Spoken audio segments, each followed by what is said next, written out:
but అందరికీ ఒకే equal type of guns ఉంటాయి అంటే ర్యాంక్ వైజ్ గా బెటాలియన్ వైజ్ గా ఆ టైప్ ఆఫ్ డిఫరెంట్ అంటే జవాన్లందరికీ కూడా ఇన్సాస్ ఫర్ ఎగ్జాంపుల్ ఇప్పుడు జవాన్ బోర్డర్ లో కంచు దగ్గర ఉంటారు అనుకోండి వాళ్ళకి వాట్ కైండ్ ఆఫ్ ప్రొవైడింగ్ ఉంటుంది బార్డర్ దగ్గరగా ఉన్నటువంటి వాళ్ళకి షార్ట్ రేంజ్ వెపన్స్ ఉంటాయండి బార్డర్ కి దూరంగా ఉన్నటువంటి వాళ్ళకి లాంగ్ రేంజ్ వెపన్స్ పెడతారండి వాళ్ళని బార్డర్ లో తీసుకొస్తే కొట్టేస్తారు మళ్ళీ వాటిని ఏం చేస్తారంటే అవి ఆర్టిలరీ గన్స్ అండి artillery guns anti tank guided missiles missile systems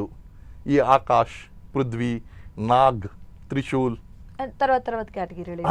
ఇవన్నీ కూడా ఏంటి అంటే సీక్రెట్ అది ఎక్కడ ఉన్నది అన్నది కూడా పైకి కనపడనివ్వకుండా ఒక సీక్రెట్ ఇది డైరెక్ట్గా కొట్టేది కాదు కదండి ఇలా వెళ్ళి కొట్టేవి కదా కాబట్టి ఎక్కడో ఒక హైడింగ్ ప్లేస్లో పెడతారు పెట్టి అక్కడి నుంచి ఆ మ్యాప్ తీస్తారండి ఎనిమి ప్లేస్లో మనకు ఇన్ఫర్మేషన్ ఉంటుంది ఈ ప్లేస్లో ఎనిమి యామినేషన్ డిపో ఉంది అనేటువంటి విషయం మనకు తెలుస్తుంది అక్కడి నుంచి ట్రజెక్టరీ క్యాలిక్యులేట్ చేస్తారు డిస్టెన్స్ క్యాలిక్యులేట్ చేస్తారు ఇక్కడ మొత్తం రొటేట్ చేసి ఆ గన్ని ఏ యాంగిల్లో పెడితే ఇది ఎంత స్పీడ్తో ఎక్కడ పడద్దు అనేటువంటి క్యాలిక్యులేట్ చేసి ఓపీ ఒక ఆయన ఆఫీసర్ ఓపీ అంటే అబ్జర్వేషన్ పోస్ట్ ఉంటుందండి ఆ ఓపీ అబ్జర్వ్ చేస్తూ ఉంటాడు గన్ పొజిషన్ ఉంటుందండి ఈ గన్లో ఉన్న వాళ్ళు తీసుకొచ్చిన 4-5 కలిపి ఆ బాంబ్ మొత్తం అక్కడ పెడతారు పెట్టిన తర్వాత అది పేలుతుంది ఈయన అబ్జర్వ్ చేస్తూ ఉంటాడు అబ్జర్వ్ చేస్తూ ఉన్నప్పుడు అది టార్గెట్ రీచ్ అయిందా లేదా అని చెప్పి okay 100 metres down 100 metres up లేకపోతే లెఫ్ట్ రైట్ ఈ గైడెన్స్ అన్ని ఇచ్చి దాన్ని కంప్లీట్గా చేసే విధంగా ఇలా కమ్యూనికేట్ చేస్తూ ఉంటారండి ఇప్పుడు ఆ అవసరం కూడా లేకుండా పోయిందండి ఇప్పుడు జిపిఎస్ టెక్నిక్తోని వీటన్నిటితో రాడార్లను మనం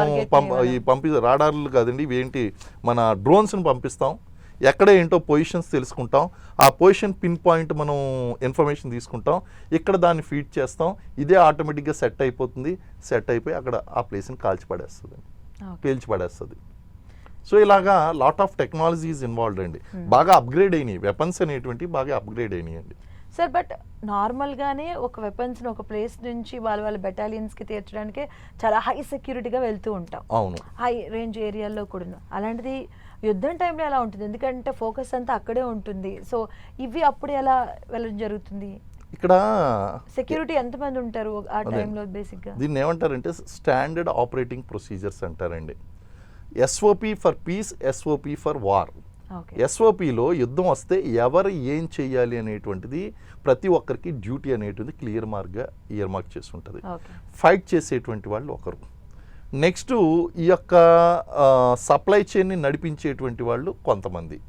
ఈ సప్లై చైన్ వెళ్తున్నటువంటి వాటికి వెపనరీ సపోర్ట్ ఇచ్చి సెక్యూరిటీ ఇచ్చేటువంటి వాళ్ళు కొంతమంది సో ఇలా ప్రతి అంశానికి కూడా ఎస్ఓపి అనేటువంటిది ఉంటుంది ప్రీ ప్లాన్ అనేటువంటిది ఉంటుంది ఎవరు ఏం చేయాలి ఇప్పుడు 10 మంది ఉన్నారంటే 10 మందికి క్లారిటీ ఉంటుందండి ఎవరు ఏం చేయాలి మొదటి వ్యక్తి ఏం చేయాలి 10వ వ్యక్తి ఏం చేయాలి అది వాళ్ళకి క్లియర్గా బ్రీఫింగ్ అనేటువంటిది ఉంటుంది రైటింగ్లో ఉంటుంది దీన్ని ఏమంటారంటే వార్ ప్రిపరేషన్ అంటారు వార్ ప్లాన్ అంటారండి మన వాళ్ళందరూ కూడా ఆపరేషన్ సింధూర్ ఎందుకు ఇంత లేట్గా స్టార్ట్ అయింది అని చెప్పేసి అంటూ ఉన్నారు కదండి ప్రతిదానికి ఒక ప్లాన్ ఉంటుంది ఏం చెయ్యాలి ఒకవేళ కనుక మనం అనుకున్నటువంటి ప్లాన్ ప్రకారం జరగకుండా ఒకవేళ అటాక్ వస్తే మళ్ళీ అప్పుడు ఏం చేయాలి ప్లాన్ బి ఏంటి ప్లాన్ సి ఏంటి ఇలా ప్రతి అంశాన్ని కూడా ఇయర్ మార్క్ చేస్తూ ఉంటారు ఆ ఇయర్ మార్క్ చేసి వాటి ప్రకారం మేము అడ్వాన్స్ అవుతూ ఉంటామండి ఓకే బేసిక్గా ఎంతమంది ఉంటారండి సెక్యూరిటీ ఆ టైంలో వెళ్ళేటప్పుడు అది మనం తీసుకెళ్లే వెపన్స్ని బట్టి ఉంటాయండి వెపన్స్ని బట్టి ఉంటాయి ఇప్పుడు కంపల్సరీ ఒక ప్లెటూన్ స్ట్రెంత్ ఇవ్వాలా ఒక సెక్షన్ స్ట్రెంత్ ఇవ్వాలా ఏంటి అనేటువంటిది మనం క్యారీ చేస్తున్నటువంటి వెపన్స్ మీద డిపెండ్ అయ్యి ఉంటుందండి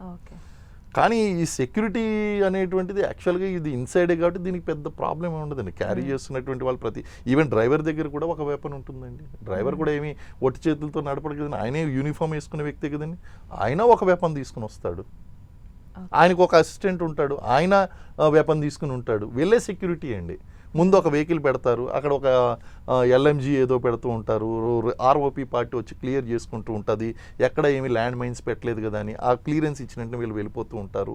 ఈ హైట్స్ అన్నీ కూడా ఆల్రెడీ కాస్తూ ఉంటాం ఒకవేళ ఏమైనా అటాక్ జరిగితే హైట్స్ నుంచి మళ్ళీ అటాక్ చేయడానికి అక్కడ కొంతమందిని పెడతాం ఇదంతా మౌంటైన్ వార్ఫేర్ అండి ఇదంతా కూడా మౌంటైన్ వార్ఫేర్ సో ఆ ప్లేసెస్ని బట్టి సిచ్యువేషన్ బట్టి వెపన్స్ని బట్టి అవి మారుతూ ఉంటాయండి కంపల్సరీ